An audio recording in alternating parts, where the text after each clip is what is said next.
Mogadishu, Somalia. AP, gunmen set off a suicide car bombing and then stormed a government building in Somalia's capital Saturday, killing at least 5 people including the country's deputy labor minister, police said.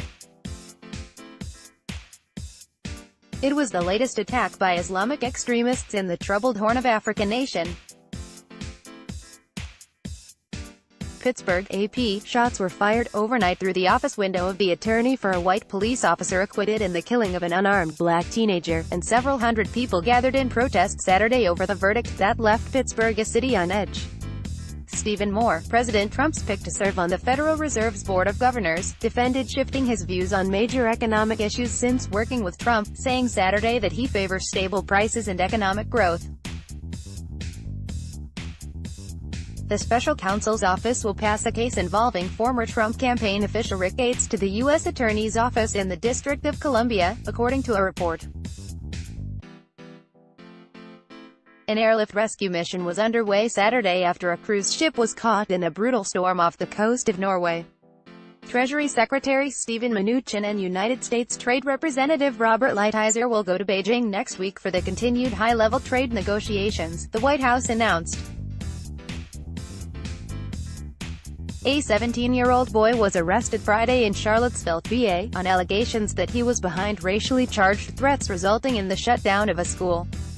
House Speaker Nancy Pelosi, D. Califf, reiterated her call for transparency surrounding Special Counsel Robert Mueller's report on his inquiry into Russian meddling in the 2016 election, including that briefings to congressional committees be unclassified.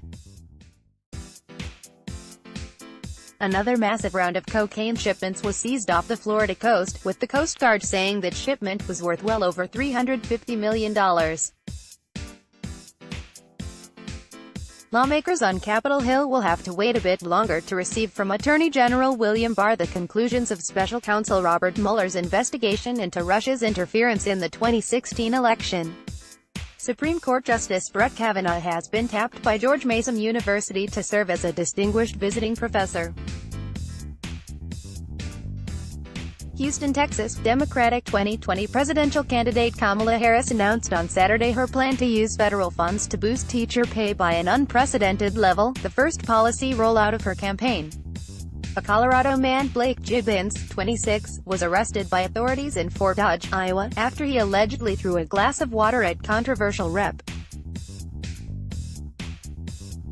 Steve King, R. Iowa, on Friday.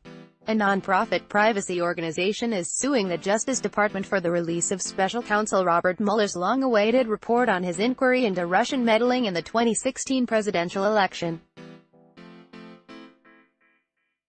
London. AP, anti-Brexit protesters swarmed the streets of central London by the tens of thousands on Saturday, demanding that Britain's Conservative-led government hold a new referendum on whether Britain should leave the European Union.